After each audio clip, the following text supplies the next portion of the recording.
as soon as you're finished with this.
Backstage.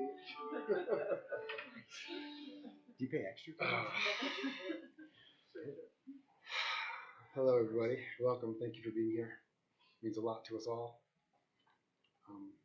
I'm already off script, so allow me. My name is Mark, and this is Matt, and we are Mike's boys. Welcome to this memorial service for Michael John Hughes. Thanks, Lawrence, for the beautiful music.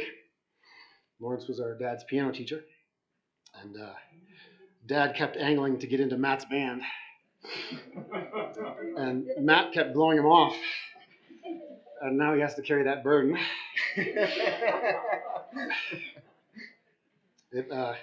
It's been an amazing week. We are so blessed by the presence of the people in this room. Thank you so much for being here with us. The ways in which this community has come together to support Bindu, the immediate family, and each other is something that will never be forgotten. It's much appreciated. Dad really got into The Mandalorian recently. Basically, the last thing he said to me was, "This is the way." He who follows the Mandalorian creed will say this to those few others who accept the same sacrifice.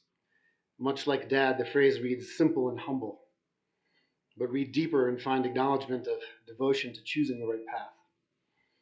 A path that often includes sacrifice, as it accepts that the needs of others eclipse your own, all for the greater good of the clan. It's no surprise that he was drawn to such ideals. Just this Thursday, in preparation for my family's arrival this weekend, he was loading boxes into my car to bring up to Purgatory, preparing the condo for our arrival. And regarding the longer of the boxes, he texted, "Buying guitars, this is the way."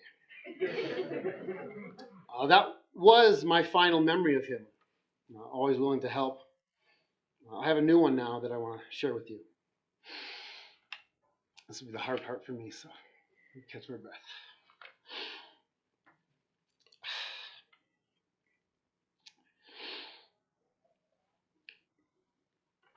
What I've been a part of up at Dad and Bindu's house has been nothing short of miraculous.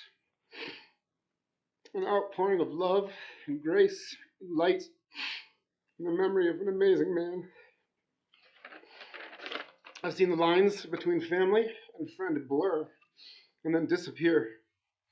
Only family remains, and we've all become one. And the Dalton house has become everybody's house.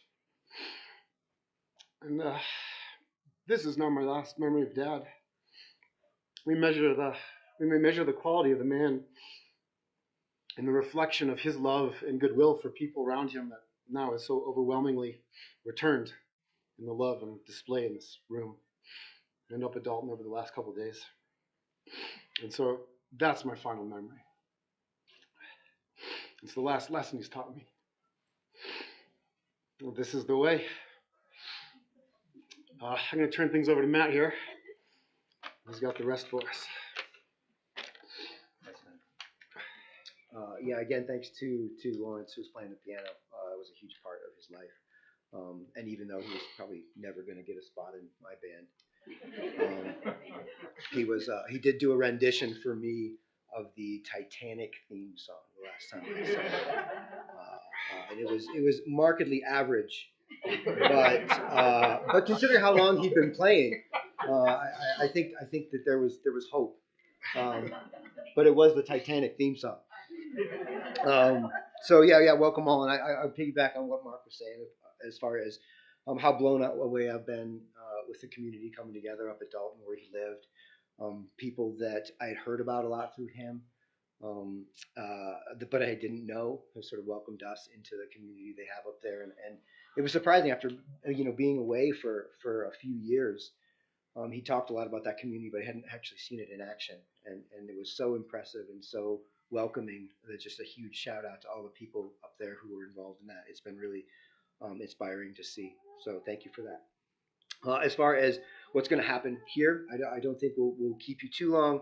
Um, we have a speaker who's going to come up here. I'll introduce in just a second. We've got a slideshow that'll happen after that. It'll be about 8 minutes long. We'll have sort of an open mic session where anybody who has any sort of thing to say, prepared or otherwise, can kind of get up to the mic and share that story. And then we'll close that down afterwards. And about noon today, there'll be a reception / after party at his place up at Dalton Ranch, about 12 o'clock. So that's what we're looking at today. Our sort of keynote speaker, our chief orator today, is somebody who needs no introduction in this room. He's been a friend of the family for 30 years. Yeah, and one of the first people in Indonesia when we were growing up that our families were close to. He's the reason that we're here in Durango, that we sort of set down roots here so many years ago when Mark came to college, and has been through us through all of the times. I think marrying you guys, marrying Mark and Julia, and all of the amazing memories that we built around Dalton Ranch together. So welcome Jim Irwin here to say a few words on my dad's behalf. Thank you, guys. Good job. Thank you, Jim. I feel like I'm talking in the round here. What I'd like to do before I start is I would like to read something that Marcy Bray sent that's consistent with what Mark and Matt said about the North Dalton, the North Animas Village in Dalton Ranch that has just been outstanding this week in terms of helping all of us, especially Bendu, get through this week. It's been a tough week. From Marcy Bray, she writes, Mike and Bendu have been a huge part of North Animas Village, a nonprofit which began in Dalton Ranch in 2019, whose purpose is to help people remain in their own homes as they age, which comes near and dear to my heart right now. They have helped members with technical support, home maintenance, transportation, food, and anything else asked of them. Bendu designed our logo. The Driveway Cafe has been a great place to enjoy refreshments and visit with neighbors. In fact, when I was at the house just yesterday, I noticed the sign. It said, free coffee, tea, and advice. And they hosted countless times as the Driveway Cafe. They hosted this countless times, as well as many meetings and dinners in their home. Mike was the neighborhood representative for the enclave where they live. The village would like to thank Mike and Bendu for all they have given to our community. It won't be the same without him, but we will continue to do everything we can do to support Bendu. And when we moved back full-time to Durango in the summer of 2016 was the same time that they came. And I tell you what, the connections that Mike and Bendu made with the community, not just at Dalton, but throughout, here at the Smiley Building and throughout, has just really been exceptional. They've made a lot of friends, and all of those friends have really done an amazing job in this hard week that we've had. It's not easy to say goodbye to your best friend. I started the process of writing this by making a list of words that describe Mike. Then I started brainstorming stories from our past that demonstrate each of those words. I have to tell you that the list of descriptors is long, and the list of stories even longer.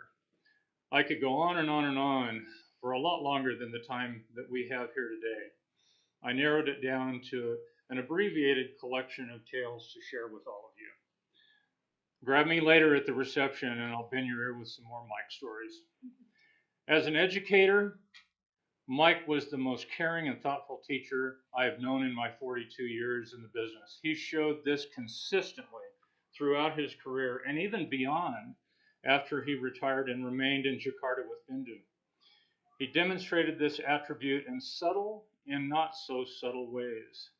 I noticed that Mike always wore a black shirt on Fridays. This was very noticeable in Jakarta, Indonesia, because it's always hot. It's always 90 degrees and 90% humidity year round. And so I asked him, why in the world would he wear a black shirt under those conditions? He simply replied that it shows how sad he is that he won't see his students over the weekend. I said, I'm not wearing a black shirt. No way. I'll let you represent me in that. I'm not going to do that. One of the Jakarta International School teachers had a son who was deaf. Tobin Zolkowski ended up in Mike's class. You can imagine what it would be like for a middle school kid to have that type of impairment walking in a middle school classroom. Mike took it upon himself to learn sign language and to teach signing to all the other students in his class. Needless to say, this had a huge positive impact on Tobin's world. Mike even created American Sign Language books, ASL books, for Tobin and others with hearing issues. And you'll notice in the slideshow, Mike's wearing a black shirt, of course, and it has ASL books on it. And that was from the time when he developed and made a lot of these books for Tobin, but also for others. Needless to say, Tobin has meant very much to Mike, and Mike's been very much, meant very much to Tobin, and he's stayed in touch with Mike even to this day. When we looked through Mike's cell phone, there were texts from Tobin from last week. It's just amazing. Our principal from Jakarta sent me some information that I want to share with you about that situation. My best Mike story is about us accepting Tobin into the middle school, and Mike taking on the challenge of beginning to integrate Tobin into Jakarta International School. I knew Mike was the one who could make it work, and he was eager for the challenge. I'm sure Tobin's presence in the middle school was impactful. We accepted Tobin as an English as a second language student, and his admission under our new criteria. Mike made it work. That story captures so much about Mike in my mind. Willing to try something new, compassionate, and interested in new ideas. It really captures his work as an educator, and that's from Jeff Smith. After retiring from teaching at Jakarta International School, he would tutor various students that needed help with their classes. One particular girl that Mike was tutoring had severe emotional issues and serious self-confidence problems. She became like a daughter to Mike as he mentored her, and he helped her become a very successful student and attain high marks and develop a strong self-image that would serve her well in life. Mike was an adventurous soul who loved to explore the world. He always was getting out an atlas and looking over the maps for his next journey. You should see all the maps in his closet at the house. It's just amazing how many maps he's got. If you open that closet door, it's full of maps. Mike would always want to go to new locations. Judy and I would find a spot that we liked, and we'd go back there over and over again. It was comfortable. We liked that. But Mike would say, I've been there. I want to go somewhere new. When he would be looking for a restaurant, he would always gravitate to a little hole-in-the-wall place off the beaten path. He wouldn't go to a chain restaurant. I think all the Big Macs in Jakarta kind of ruined him of chain restaurants.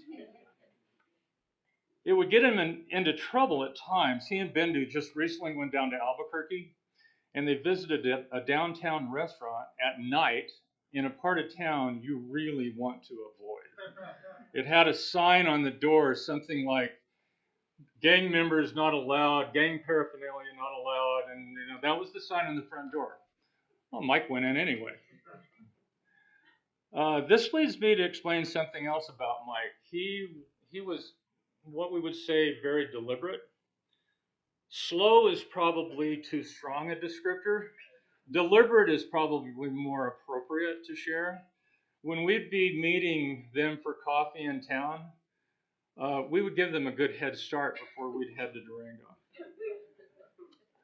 And he was determined to take the road less traveled. I mean, he went on places that I would even not even know about. Never the most expedient. Because of this, he explored all routes much more thoroughly than I would. If there was a roadside marker, he'd stop and read it. If there was the world's largest ball of yarn to see, he would stop and he'd see it. And if there were roses to smell along the way, he would stop and take in the aroma. I remember one time when Mike and I drove back together, just the two of us, from my son's wedding in San Diego. And we were driving back, and we took some roads across Arizona I didn't even know existed. And because of that, I saw Prescott for the first time. And I saw the Hubble Trading Post, which you always drive by that sign, but I never would go down there. But Mike and I went down there. We stopped. We went into the Hubble Trading Post on the Navajo Reservation. And I have to admit, every time we drive to San Diego, and we're driving right before you get to Palm Desert, Indio, and all that, I have to say I'm tempted to stop at the George Patton Museum when we see it. And I say to Judy, "You want to stop?" And she says, "No, let's go." And so Mike taught me that we need to slow down and soak in the world around us. That's a real important lesson that he taught me. Mike was an extremely gifted athlete. He demonstrated this on the tennis court, on the golf course, and especially on the slopes up at Purgatory. For someone who had been a skier all of his life to take on the task of learning how to snowboard, this took a lot of athletic ability and determination. I watched these skills develop over the past few years, and it was just amazing. He could ride down any slope on the mountain under any conditions. It was brilliant to see. And you'll get a peek at some of these skills, not in this slideshow, but the slideshow you'll see in a minute. You'll get a peek at these skills at the end of the slideshow. And along the athletic avenue, Mike and our fellow GIST buddy Bill Stubbs, they'd challenge me out on the golf course. I played golf my whole life, and these guys would challenge me. And the two of them would play as a scramble team, which meant they both hit a shot, they both hit. They'd go to the best shot, and then they'd both hit from there. And then they'd choose the best shot until it went in the hole. And they beat me almost every time we had a match. The last time we did this was up at Monticello. And after about halfway through the back nine, it was painfully obvious that I was going to lose again. And Mike and I would often have a putting contest over at Dalton or wherever they had a putting green. And his wooden shafted putter that's up here that I brought in today, that's called King of Green, that was the putter that he always used. And we'd play the match, we'd do the contest, and whoever lost had to buy coffee, and I bought a lot of coffee. Another sports-related story involves watching Fort Lewis College basketball games. Before COVID, we would go up to all the home games together and cheer on the Skyhawks. Bindu's son, Vihan, was actually attending one of those games up there at Fort Lewis, and we had a great time up there. During COVID, Mike and I would watch the games at home with the video and live feed from Fort Lewis, and then we'd text each other during the game about comments that we had about what was going on in the game. And can you believe that happened? Can you believe that call? On and on and on. And I also watched a ton of Michigan football and basketball games with Mike up in their TV room. I have quite a few other thoughts to share, and I could keep going and going and going. But I think what I'm going to give you, because I've got some bullet points here to share with you about Mike that just kind of hits the nail on the head for him. Cowboy hats, boots, jewelry. He was really into that. In fact, every time we'd go to Albuquerque, one of the places we had to stop was Western Warehouse. Mike wanted to go in there and browse and look at the cowboy hats, look at the cowboy boots and all that. And that was one of the things that was really one of his styles that was amazing. We had Doug and David on a hotline, Anytime Mike and I would be trying to fix something or build something or whatever, and we'd get stuck, Mike would say, "No problem. Let's call Doug. No problem. Let's call David." My dog one time, you know those bones that are about that long, dropped it in the toilet. I didn't see that it was in the toilet, and I flushed the darn thing, and it goes clunk. And so I get Mike over there and say, "Okay, how are we going to get this out of here?" It won't come up. So we take the toilet off, out, got out in the yard, turned it upside down. Said, "There it is." So we called Doug and David. I can't remember if it was Doug or David, but anyway, said, "Can you cut it in half?" So we get the Dremel and we're cutting it real carefully. We finally got it cut down where we thought we could get it out, and boom, we broke the darn toilet. That didn't work. We do blind whiskey tastings. One of the things, I brought coffee in, but I didn't bring any whiskey. We try it whenever we get a new bottle of whiskey, we do a blind taste test. And Bindu would set up 2 or 3 glasses, usually 3, and we'd taste them, and she knew which one was which, and then we'd say, "Okay, this is my favorite." And then we'd find out which one it was that we liked, and Buffalo Trace won a lot. Mike didn't like special sauce on his burgers. And because of that, at McDonald's, he always got the freshest hamburger because they had to cook it right then and there. And he didn't like salad dressing either. He'd have his salads without dressing. He tended to offer strangers rides. Hitchhikers they loved Mike because he'd give them a ride as long as Bindu would allow it.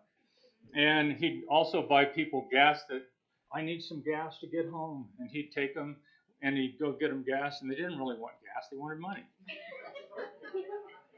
He had, and it still is, an amazingly organized garage and workspace. I mean, everything has its place. It's all labeled. I have such garage envy. Every year I would work really hard in my garage, but it never lived up to the organization and workspace that Mike had. It was amazing. He listened, like we listen all the time to, Pandora. We listen to Sirius XM and all that. Mike always listened to NPR, National Public Radio, and he always listened to local radio stations. That's what he always had on. He kept amazing logbooks of all of his adventures and stories and everything, and that's something that you guys will really enjoy over the years. He did great logbooks, and that's one of the things that he inspired me to do with our travels. His leather work was fantastic. It's showcased over here in the Smiley building, and just did some amazing things. And he was really, really enjoying that, just thoroughly enjoying it. In fact, I had a couple of projects I wanted him to do for me, and those aren't going to get done, unfortunately. Stop by the Smiley Cafe. This drink right here in that coffee mug is called the Mike now. It's a Cartado, and it's serious caffeine, but I brought one over here. That's one of the things Mike and I always enjoyed was our coffee time together. We do a lot of planning, do a lot of thinking, a lot of expounding about things over coffee. And I think it's Grant over here. Is it Grant? That has the Smiley Cafe, renamed the Cartado the Mike. And there's a lot more, but that's it for now. I just want to say that Mike was one of the happiest people in the world. He really was, and he had Bender to thank for that. We all loved him, and he gave so much to all of us. But Bindu was his world and his source of strength. Good job. Okay, that's it for me. Lawrence Nash is the person over here that's playing the piano, and I think he's going to take it from here with some more piano music for you. Okay, thank you. Good job.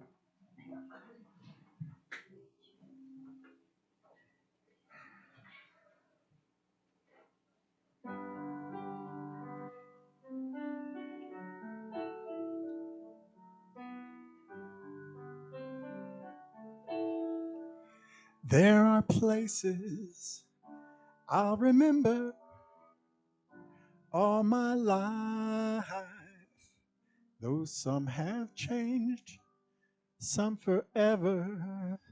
not for better.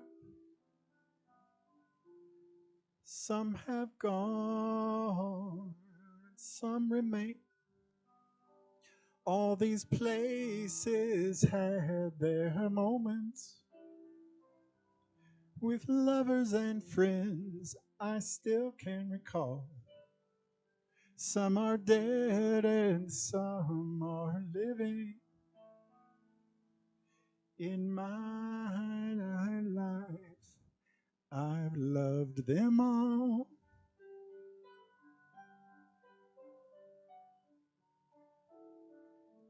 But of all these friends and lovers, there is no one compares with you. And these memories lose their meaning when I think of love as something new. Though I know I'll never lose affection for people and things that went before. I know I'll often stop and think about them in my life. I'll love you more.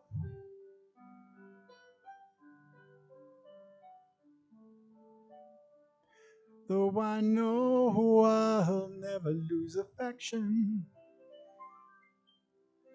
for people and things that went before. I know I'll often stop and think about them in my life. I love you more.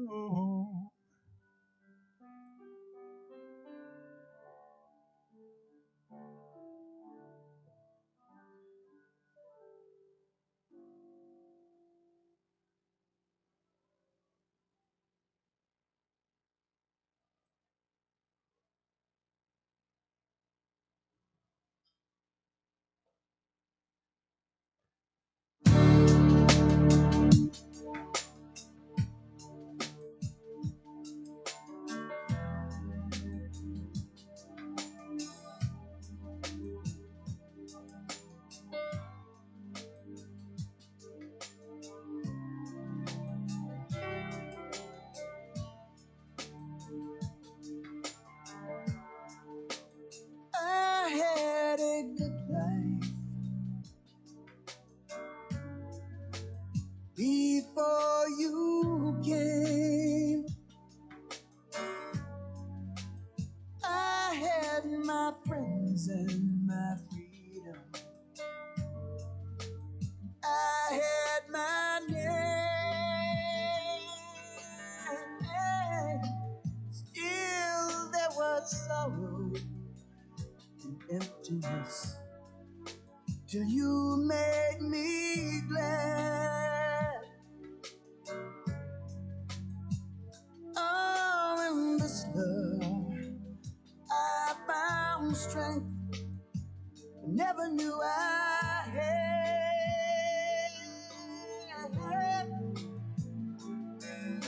And this love is like nothing I have ever known.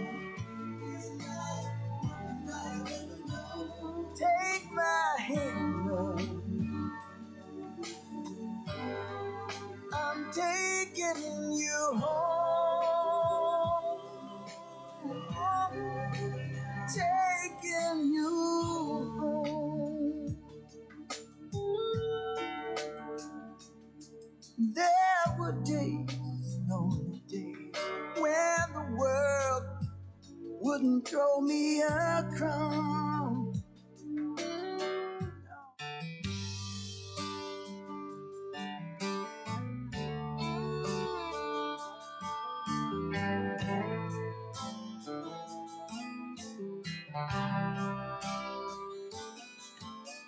July moonlight shines, your pretty little head on my shoulder.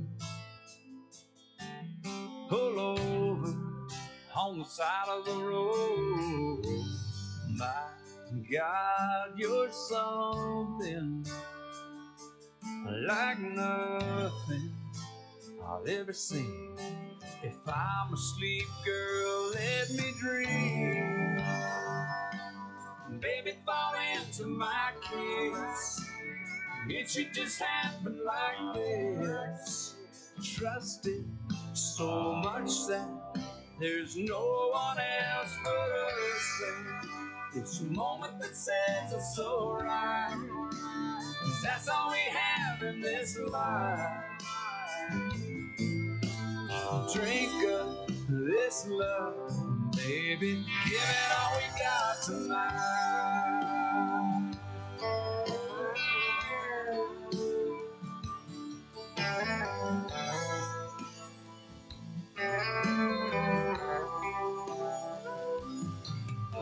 Summer honeysuckle leaking through a roll down window. We both know when that seat lays back, anything can happen. So imagine it'll never end. Just close your eyes and you can see that we are where we're meant to be. Baby, fall into my kiss.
Everybody's got a place they go when the old battery gets running low.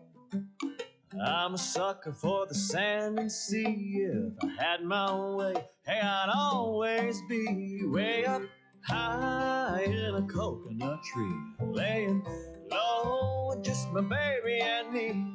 Sunny skies far as I can see, high up in a coconut tree.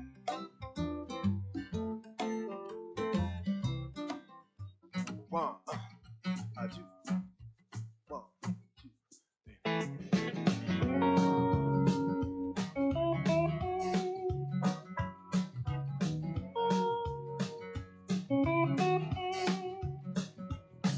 They call me the breeze.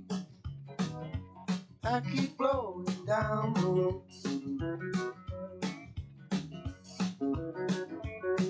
They call me the breeze. I keep blowing down the road. I ain't got me nobody.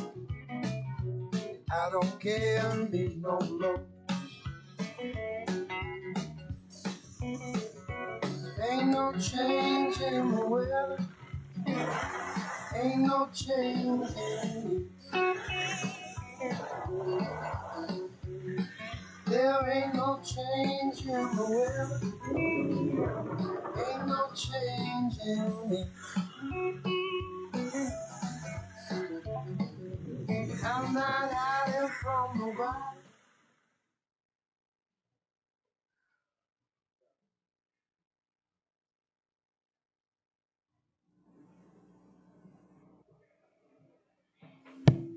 Yeah, thanks a lot for playing. That was really awesome. And he talked about you a lot, especially during COVID when guys were able to continue those lessons. And that was something that when I was talking to him over the phone, he would always mention. So thanks for playing today. And Jim, thanks for the slides and for those words. Hard to wrap somebody's life up in a couple of words and some pictures, but thanks for doing that work. One thing that you said actually made me laugh, and I was wondering if we could get a show of hands. Who has ever sat in a passenger seat while my dad is driving? Is anybody? Like, bless you, bless you. He has sort of an aversion to the speed limit and sort of an allergy to highways. And him and I had, and you reminded me of this when you were speaking. Him and I had traveled across the country once. It took like 4 days longer than it should have. And so we went to one of the memories I have of this was we took a detour, sort of a long one, in southern Kansas to the nation's largest hand dug hole. This is true. This is true. And we stared down this hole for like 45 minutes. I'm like 25 years old. Like, this is a metaphor for my life, you know. And you know, after 45 minutes to an hour of looking down this hole, we needed to get on the road because we had another 8 hours to the barbed wire museum. And for like 10 years, he would always say, "Can you believe how many kinds of barbed wire there are?" And it was a long trip, and I would have, had he not been traveling with me, would have done it very differently. But you know what I would have remembered from that trip was nothing, right? And so I've been thinking a lot about that just since you said those words, and I want to. It's so hard to remember someone so quickly, who passed so quickly. And so I'd love to invite anybody else up who wants to share a memory, an anecdote, any sort of words or any sort of experiences they've had that can sort of help us encapsulate his life, because it's challenging to do so in such succinct words. So thanks everybody for being here today. Feel free to just come on up, and we can open mic this for as long as we need to. So thanks for sharing. I think they said that if you'd like to say something, kind of, we'll get the microphone. You can kind of gravitate up this way for the cameras that are going, and the wireless microphone and all that. So, anybody? Oh, I knew it.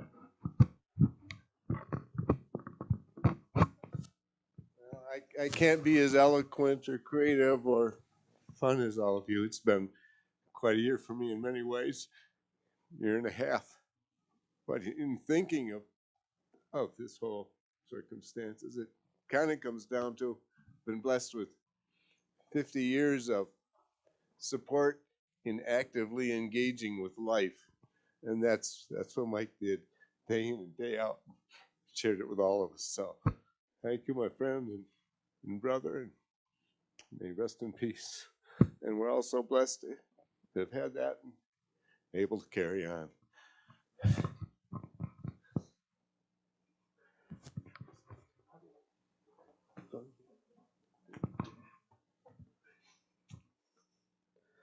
Hi everyone. My name is Bjorn. I'm Bindu's son. For those who don't know me, sorry. Uh, I remember when it all happened, and my mom told me that she had met this incredible person, and it was as I knew him, Mr. Hughes. He was our teacher, and he was the guy who used to run behind the cars in Jakarta traffic in the pollution, just be chugging along. Like, man, Mr. Hughes is crazy. That was my first impression of him.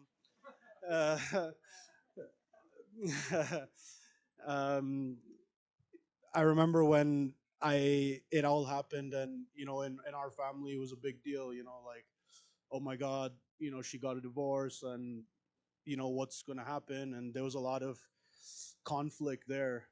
But the minute I saw my mom and Mike together, it was without question. I knew that they were perfect for each other. They both made each other so happy. And at first it was just mom and Mike.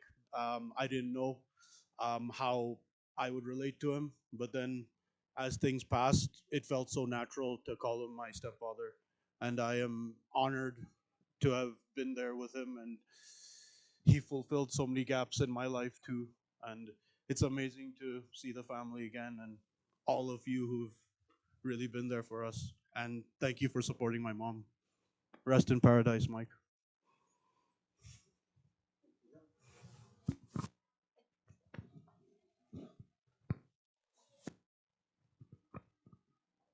Um, Thanks for this opportunity. I actually, I think one of the greatest memories we have of moving to Durango 3 years ago are the neighbors that we live next door to.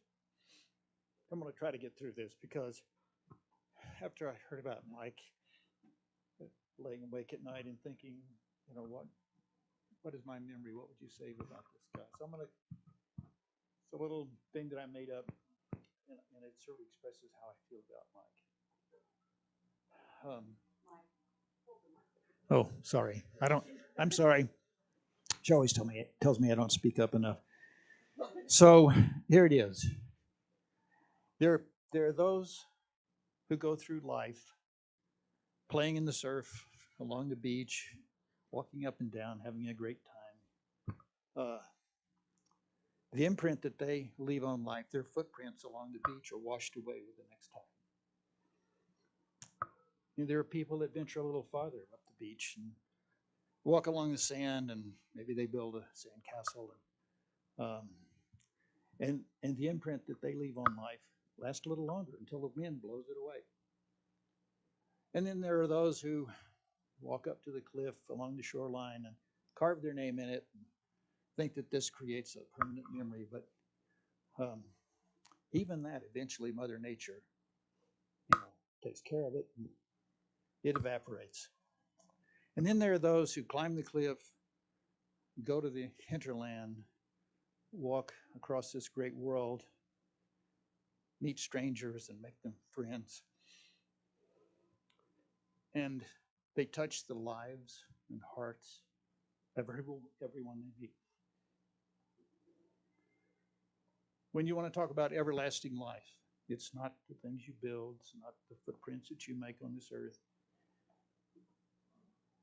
It's the difference you make in all the lives you touch, and that lasts forever.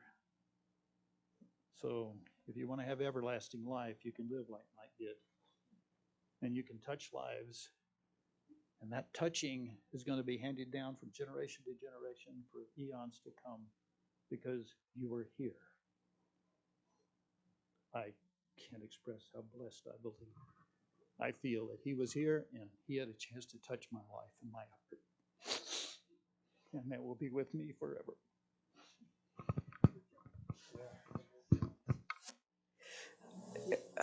So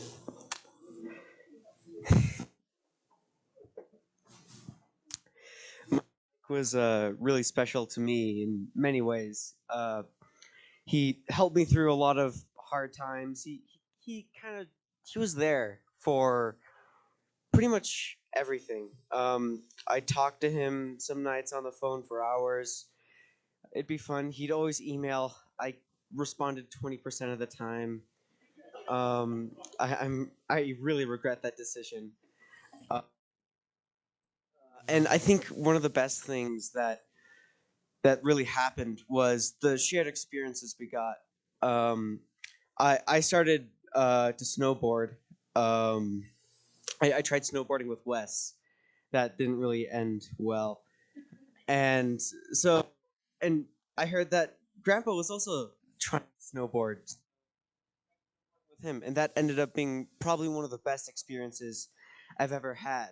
Um, just over the years, just well, it was more like a year, but like being able to experience growth with two people is just it was amazing. I really felt like he was always there for me. You know, if I crashed, he would always pick me up. If he crashed, I'd try and and I just feel I think I'm I feel like I feel blessed that he was a part of my life. And that he had such a huge impact on not just my life but a ton of other people's lives. I think that's something that is never going to be forgotten. Uh, yeah.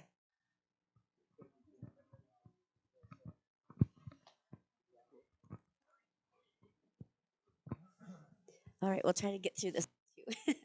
I'm just wanted to share this quote that I just kind of think about when I think about Uncle Mike. Uncles are there to help children get into the mischief they haven't thought of yet. So I don't know if any of these cousins were graciously accepted into the Reed's family gathering in the Hughes side and all the other cousins that we got into lots of fun with. So um, I want to definitely go back to what Matt said. I had a really awful ride to a dance production rehearsal with Uncle Mike that I was 15 minutes late for because we were going so slow on the highway.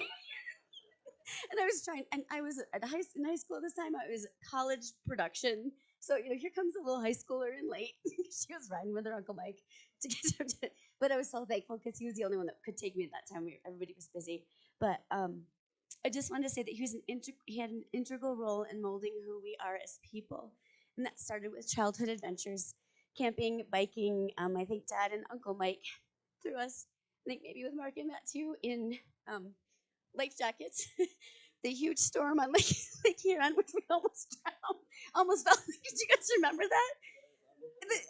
Undertows. Once I was down for like 15 seconds underwater and scared, and all of a sudden someone just pulled me up, and it was Uncle Mike. But Yeah. So we had fun, but again, um, there's so many things we could say, but just he's responsible for moving me to Indonesia and learning and meeting these wonderful people and exploring Durango. So again, books, journals, beads, lover hats, jewelry, friends, and his adventurous spirit. So I'm gonna let my brother take over because I think I'm done. uh, yeah, I was super blessed to know Mike as my uncle. I couldn't have asked for a better uncle. He Caden was talking about falling and getting picked up. He taught me how to ride a bicycle, and it wasn't without a good deal of blood.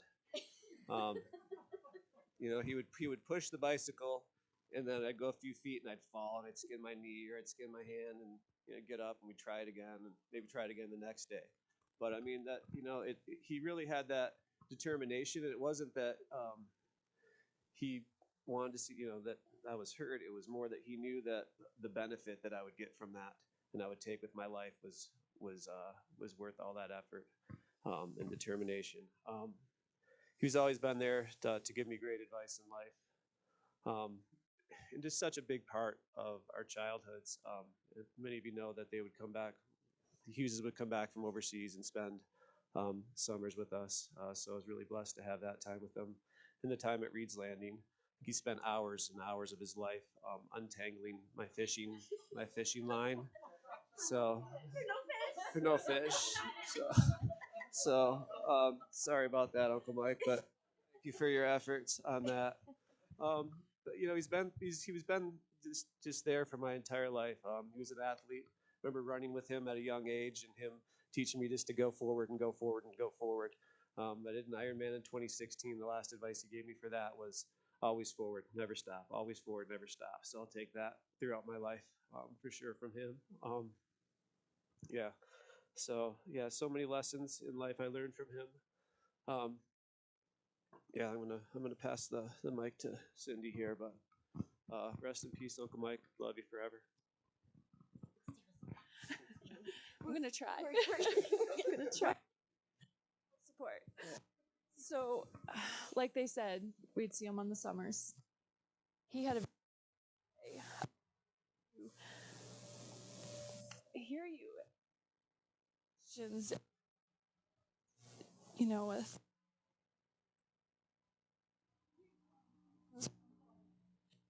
amazing and real crisp. Uncle has a scar on his head. And how much of this was actually told to me? I was about the scar because you know when you're a kid, what's this? What's this? What's this? You know, on adults, and you're asking about their scars. And my memory told me that with an axe in the basement. Oh no! And I remember being very personally offended that Uncle Mike would do that to Uncle Doug. Do that. And remember gearing up courage to confront Uncle Mike with this, like, why would you do this? And he spawned this long, elaborate story about pirates. He didn't hit Uncle Doug. He was defending Uncle Doug from the pirates, and they were fighting pirates in the basement. And still, I mean, I believed that story for at least a year or two. Like, there were legitimate pirates in the basement. The story was so good and so elaborate, and so, yeah. So that was my first real memory of Uncle Mike, was defending himself for axing Uncle Doug. Yeah. So, yeah.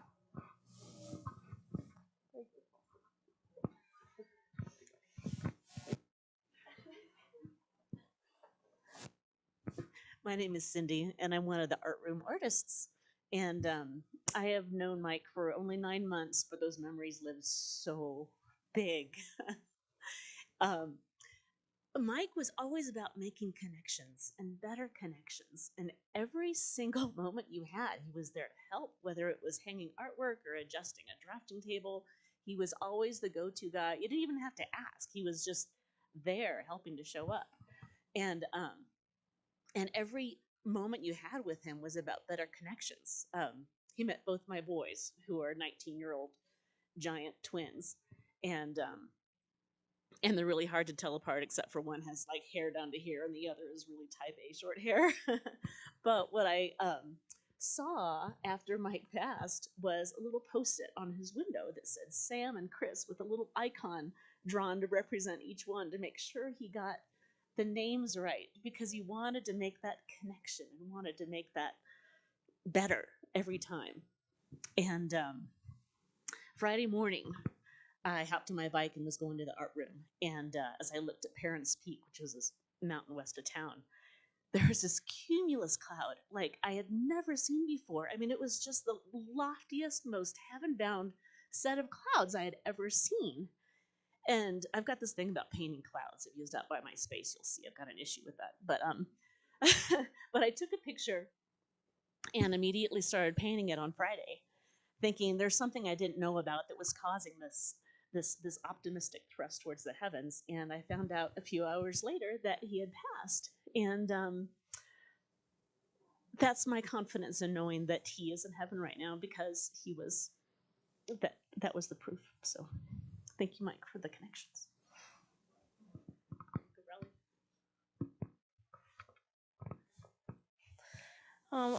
I'm Raleigh, and so when I first met Mike, he and Bindu moved into a space in the art room, and I was living upstairs, and so I was going around meeting all of them, and I saw their space, and I was like, oh, this is kind of cool.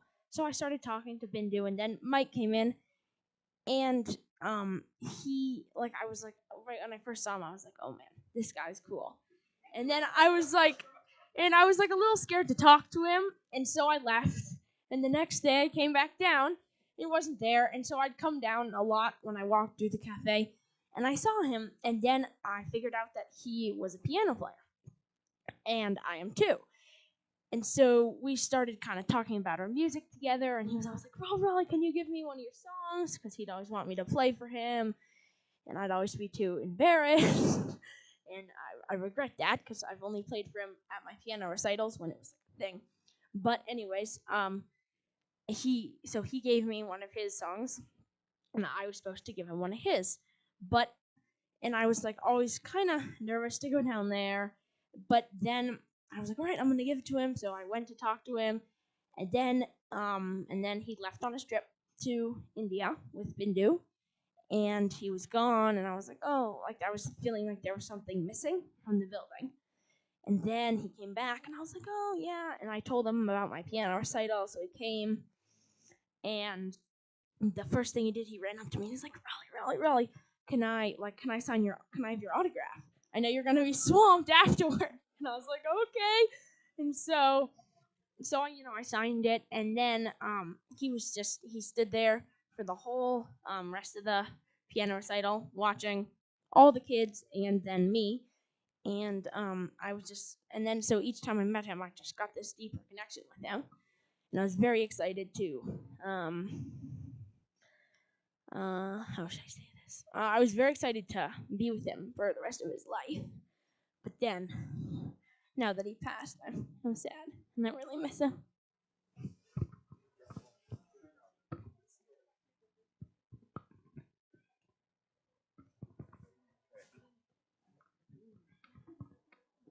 I'm Audrey. I'm Doug's daughter. And Uncle Mike. Oh, I wasn't prepared for this. I wasn't prepared for this, and I wasn't prepared for this. And my watch told me to stand up, and so I am. A good nudge from Mike. You know, we only got to see Mike usually in the summers, but the Hughes family, the Reed family, we've got this connection, and even though we only see each other once a year, it's just like we saw each other. And Mike was this pure. I never saw him upset, and he would always get this kind of smile and a little eyebrow raise. I don't know how to do it, but I wish I could have spent more time with him, more adventures that you all have. And I always loved hearing about them and feeling like, oh, my family travels the world. And so I've got some part of that too. When I found out the news, and my son Miles was sitting with me, it was really hard. And he went outside and he said, I wish he could have called me only Miles one more time. Because Mike would give him a hard time and say, what's your name again? Miles. Miles what? Only Miles. So he would call him just only Miles. So it's good to see all these people. I'm sure he'd fill many more buildings like this if everybody could be here. Thank you.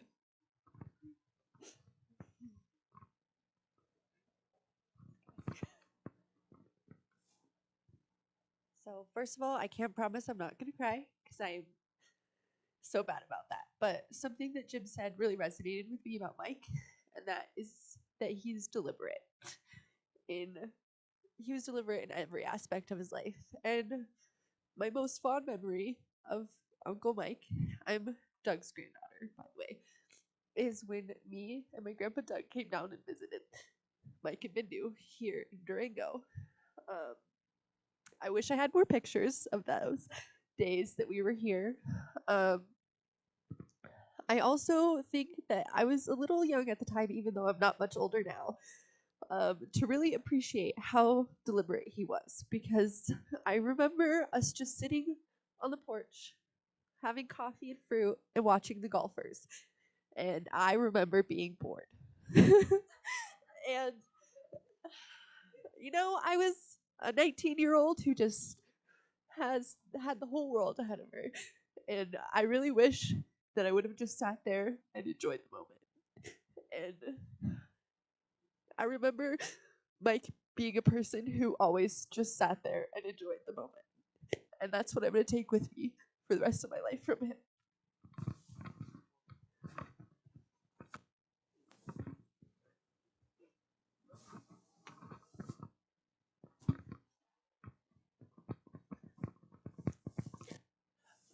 My name is Tom. I'm another Smiley Art Room representative here today. And I think I echo what several have said already, that we got to meet Mike only 8 months ago. And it feels like a big jip. Seeing all of you and hearing all of you who have known him for a lot longer, it seems even more so. However, good grief, in 8 months, I sat right across from their stall, and I just got to watch and listen to an amazing couple. And I don't need to go on and on about how amazing they are, because you all know that. But watching them was an enormous lesson, and even though it was only 8 months, I learned a huge amount, and I'm eternally grateful. Feeling a little jip, but mostly grateful that in that 8 months I got to witness and see so much and appreciate so much, and I'm going to take that with me in a lot of places, believe me. And Bindu, I'm going to just pester you for all get out to tell me more about him and share more stories, because he sounds like he really was a remarkable man. So I will miss him a lot. Love you.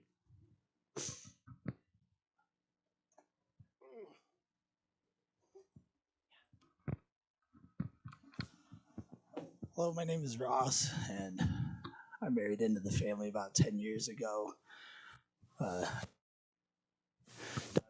This is in the Reeds. I mean, you guys are been more than welcoming, and the love your family has is extraordinary. I've been around a lot of people, and all of you in your own ways are very special. And Mike was kind of the big brother of the whole thing, and he was the words I think of the most is just selfless. He would rather sit and listen to anybody's story.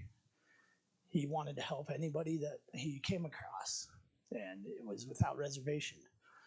He never expected anything in return because it was what he loved to do. And me and Jennifer had come down to stay with Mike and Bindu and do some snowboarding. And I'll tell you, Mike can ride the hill. I mean, you went up there. Got to keep up with this guy, Yeah, a little healthy competition. But he would cook you breakfast in the morning and make sure you were comfortable in the evening. I did ride passenger to the mountain, and it did take a lot longer than it should have. But he was more interested in the ride than the destination, which is a really important thing. And Anybody that spent any time with him knew, you know, you were going to get the ride when you were with him. You were going to get the experience. And he was going to always make you feel like you were kind of the center of attention in a way. You know, it was just very uplifting and heartfelt in everything that he did. I don't think there was any disingenuous part of that man. And I mean, he saw the world and he saw a lot of things and he experienced a lot of people and he shared that knowledge with many students. And I mean, there's going to be countless lives that'll never forget Mike. I really miss him. I wish over the last few years it was different because we had so many plans of coming and spending so much more time. But you know, just those few moments, it feels like it was a lifetime. So I miss you, Mike.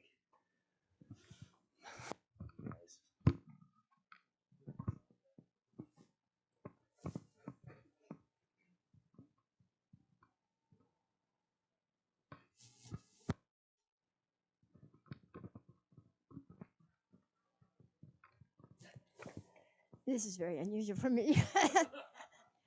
So just bear with me. Normally, I love Spanish and Vinny so much. There's to Judy and Jim. They've become a part of our lives and will always be with us. But, you know, I would always comment on Mike's boots or Mike's hats. And he said, I said, I have a pair of cowboy boots. And he said, well, why did you ever wear them? I said, I don't have a place to wear them too much. He says, well, wear them everywhere. So I'm wearing them today for Mike, and my hat's in the car. But I wanted to, ever since we knew Mike and he found out I have two brothers in Alaska,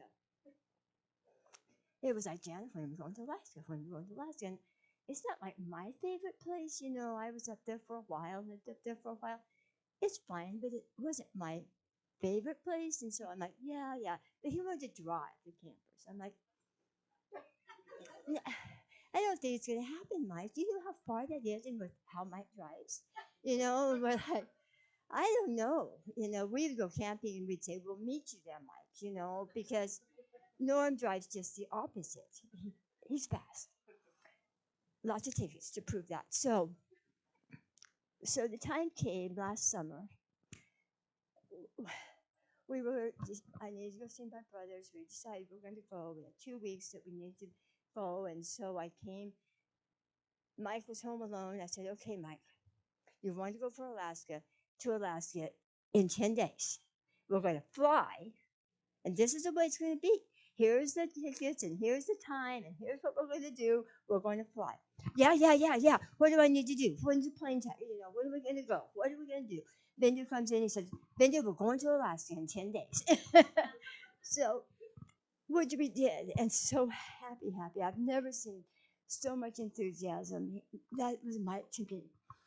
He always had enthusiasm about everything, you know, and he wanted to know about everything. And he always felt like the most special person and his best friend. And he has so many best friends. My brothers, he had 100,000 questions about Alaska. And they answered him and they said, you know, Mike, you have just brought back our love and our joy for Alaska, because when you live a place, you kind of get nonchalant about it. But Mike made it feel so special to them. They're like, whoa, this really is a special place that we live, you know. And that's the way he made everybody feel. And we'll always love him. He'll always be a part of us. You know, glad to meet all of you.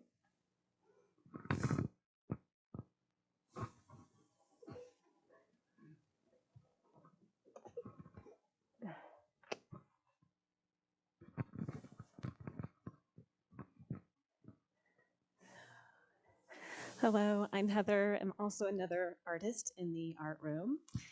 And Mike was one of the first people I met when I moved in. And just to add to your list of wonderful characteristics about Mike is kindness and gentleness. Just so kind and gentle. He just had that way about him. Just such a good soul. And one of my special memories is just being in my studio. You know, it's one of my favorite places to be. and having Mike in the studio as well, and looking over and just simply watching him do his thing. He loved his leather craft. He was an amazing craftsman.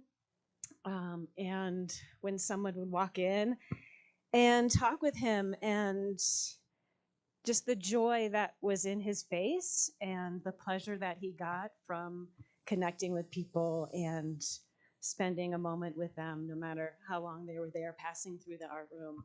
We're always meeting new people, a lot of times seeing some people that we know, but didn't matter who they were, he always spent time and looked up from his craft and would spend time with you. And that's something that I will hold dear to me, and that I am so grateful. Like Tom, I'm feeling a little gypped, but just so grateful to have that gift of knowing Mike.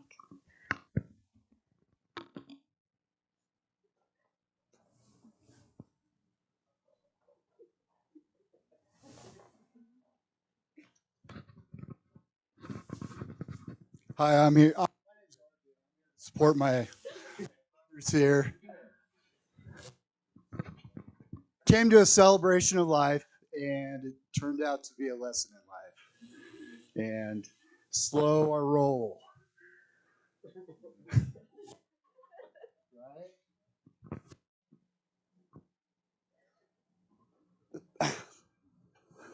Hughes. Love the man. When you don't, when you're, when you look at a guy who's not your dad and you disappoint him, it's the hardest thing ever. July 10th, 1998, a youthful transgression, brothers, changed the course of our lives. Better. And I'm just really happy to, I see a lot of faces I haven't seen in a long time. And this guy, love him to death. And that's all I can say is let's slow our roll. I mean, that was, best friends can say the things about them. Okay? Love you, Mike.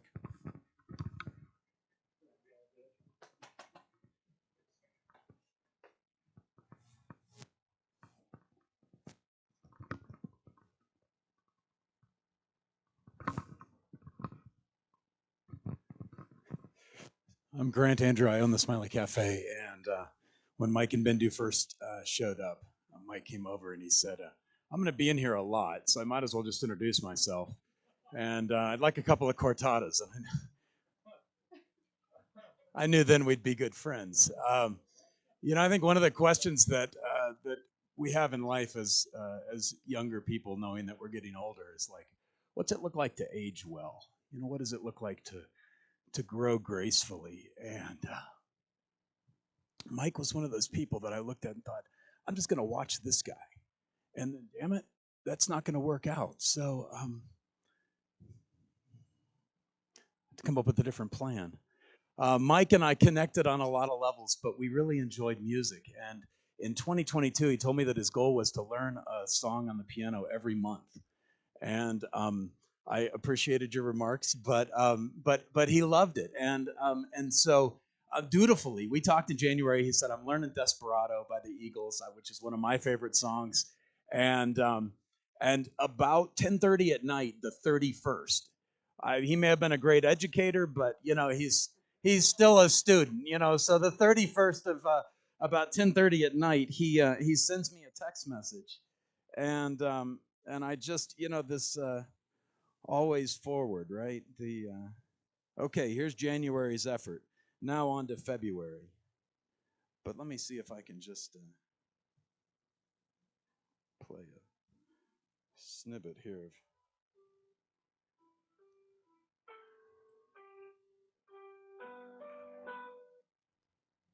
Oh, that was blown away.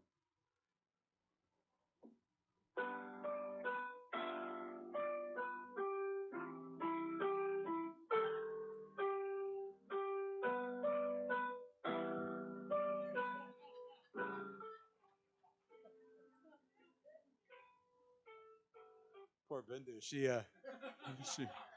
You know, after you've raised kids, you think maybe you've had that experience the last time, but yeah,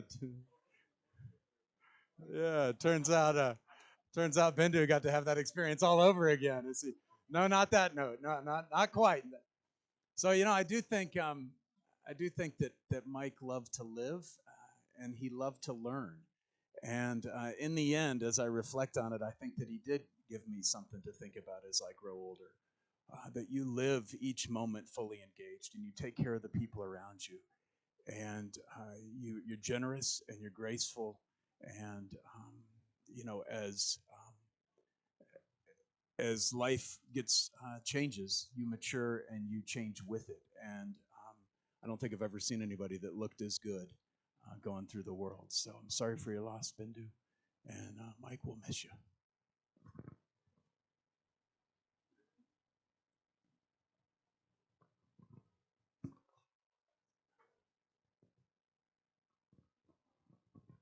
Guys, thank you so much for coming here and sharing the stories. It's awesome. Smiley Building had a great show.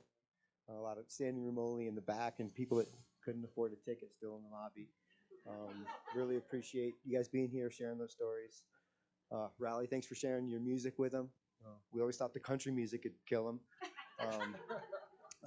So great to hear, and just everybody just being here, showing your support for him, and just being here with us. Yeah, thank you, everybody. Yeah. We're very excited to host you if you can make it up at Dalton. We'll need a little bit of time to throw it together, so 12 and on, we'll be there telling stories. Drive slowly. Take the county roads, no highway. Yep. For the thanks for all the yeah, he would appreciate that for sure. Thank you again. We really appreciate it. And for those of you that came up and said words, it was great to see some people, hear more stories. Jim's got more. Yeah. Rest in peace, Dad.